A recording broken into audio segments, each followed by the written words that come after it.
Hi guys, আমি আজকে পনির আর soybean আলু দিয়ে তরকারি বানিয়েছিলাম।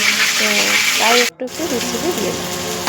পনিরটা প্রথম ভাজা গেছি, ভাজার পর বান্দা মরিচ আর মরিচ জিরে বাটা করলাম। আমি শিলনোড়াতে বেশি বাটি। গ্রেভি বানানো হয়ে গেছে। গ্রেভির মধ্যে সব মশলা দিয়ে প্লাস পনির দিয়ে তরকারিটা বানানো হয়ে গেছে।